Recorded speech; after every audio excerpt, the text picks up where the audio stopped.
Hello everyone. We're going to start by putting some foundation on the neck. I need to do the neck first because of the costume. Then we put in some contouring.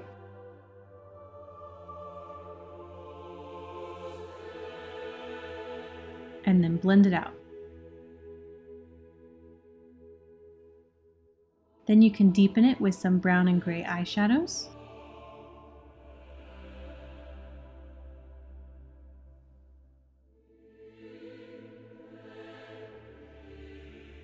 Pull out the highlights with some white cream makeup. Make sure you follow the natural contours of your bone structure. That will make it a lot more realistic.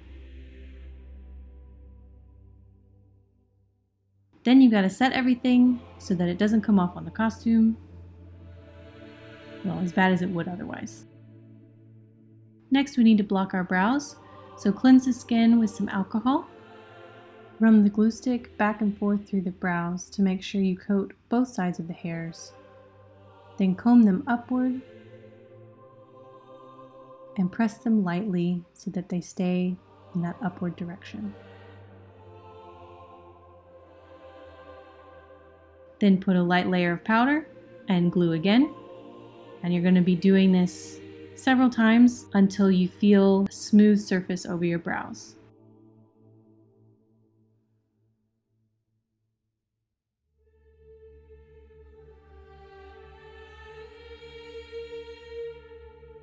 To finish off the smooth surface, you can take small chunks of glue and spread them across your eyebrow with a palette knife.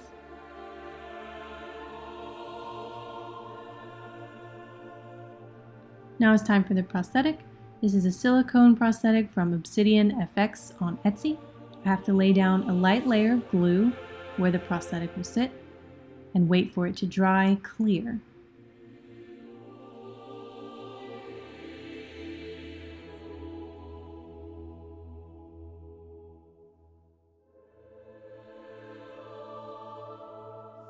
Then I have to put another light layer of glue on the back of the prosthetic, only on the thick parts, because the thin edges will be blended with a different material. You have to wait for both layers of glue to dry completely clear. Once the layers are dry, you can put the prosthetic in place and press from the center, moving outwards. This will keep you from getting as many wrinkles.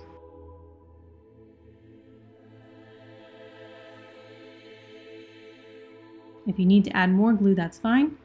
Just use a mini fan or something to make sure that it's completely dry before it sticks down. The next step will be to blend the thin edges. To do this, you'll use 99% isopropyl alcohol and a thin brush so you can get some good details. For this, I'm using the Narrative Cosmetics Angled Adhesive Brush.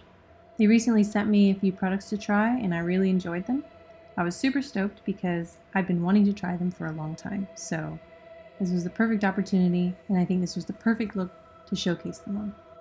So you'll see as you apply more 99% alcohol to these thin edges, they will melt into the skin and the flashing or the border around the edge of the prosthetic will fall away. Once I finished applying the two eye socket prosthetics, I realized they weren't exactly symmetrical, so I started laying down some glue so that I could apply some wax on top of the prosthetics and even them out a little bit more. Remember to stay hydrated. This took me 12 hours total, so you gotta remember to drink some water. So once your prostate is dry on the back of your wax and on your face, you can roll up a little piece of wax and apply it to the skin, smoothing it out with your fingers. Make sure your fingers are coated with Vaseline or this stuff will stick everywhere. Side note, don't get it in your hair. You'll never get it out of your hair. That was a story from a long time ago. Trust me, don't do it. So while I'm evening out these wax pieces, I can just say, what's up guys, it's been a while. For the last couple years, I haven't really had access to good video making materials, so I've just been doing reels on Instagram, that kind of stuff. Everything that I do is on Instagram first though, so if you don't follow me there, go ahead and follow me on Instagram. My handle is Brooke Creative. There's a link in the description and at the end of the video. But yeah, when Narrative reached out to me, the cards were just right for me to make a video again. I was able to loan some materials, get a little bit of help filming the video, and I also had a really cool idea lined up that I wanted to try. Now that I know this look is going to work, this is definitely going to be one of my Dragon Con costumes this year.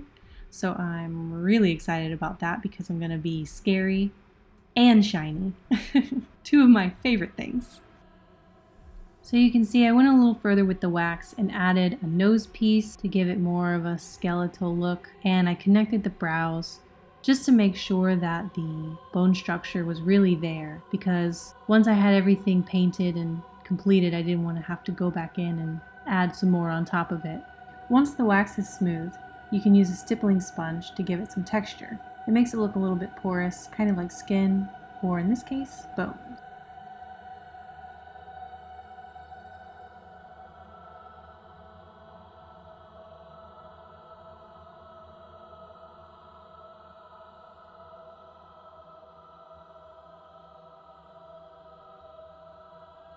So once I was done smoothing out the wax, I just coated it all with some fixative. This is Fixative A by Mehron, just to kind of give it a barrier, something to keep the wax from being quite so sticky. Now I'm cleaning the side of my face for the mouthpiece prosthetic and applying a thin layer of glue, preparing to stick it down.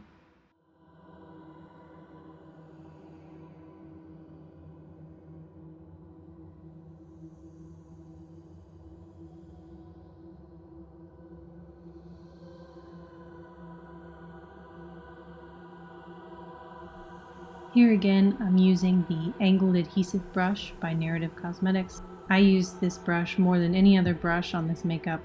Anytime I wanted to blend an edge, I reached for this. It's so small, so it gets in the tiny areas perfectly. And the bristles are very smooth, so it helps you blend out your edges really nice.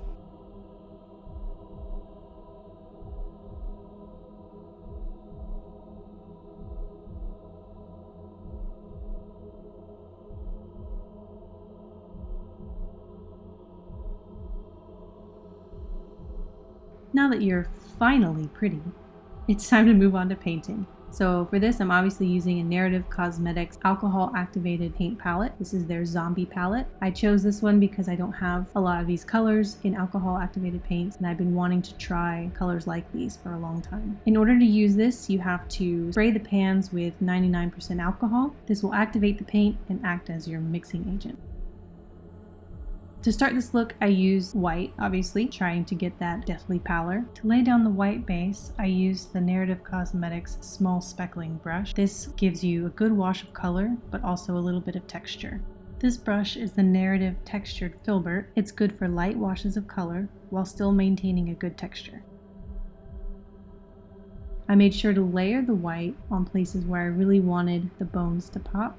Alcohol activated paints are very thin, so you can get very subtle, but that does mean that they usually require lots of layering, which is fine because it gives it a very natural effect in the end. For contouring and details, I used the Narrative Cosmetics vascular brush.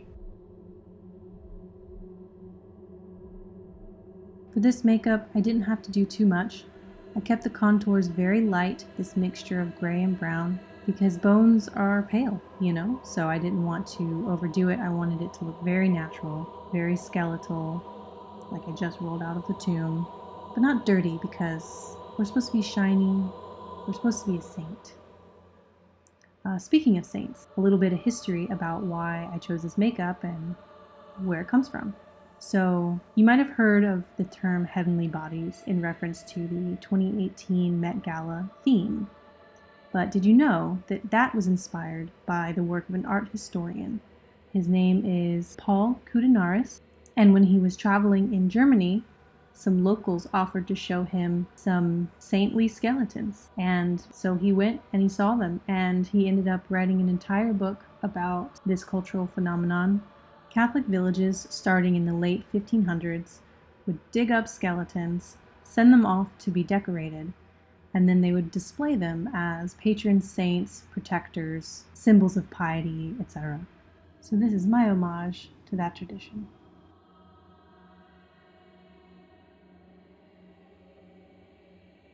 So now you can see I'm adding more wax after paint, which I told myself I wasn't going to do. But I agonized over this for a pretty good while before I realized that it was missing something. So I decided to blend the eye socket in with the mouthpiece a little bit more because they seemed a little too separate. I also really lightened the paint on the mouthpiece to make it look more just like bones. I had made it a little too fleshy in the end.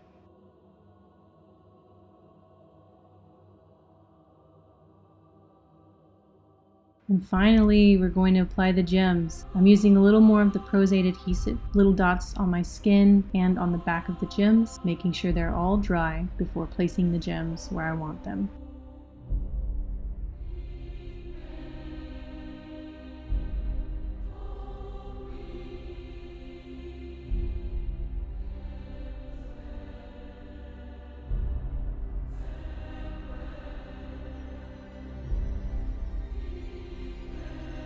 Once your gems are done, it's time for the rest of the costume and the grand reveal.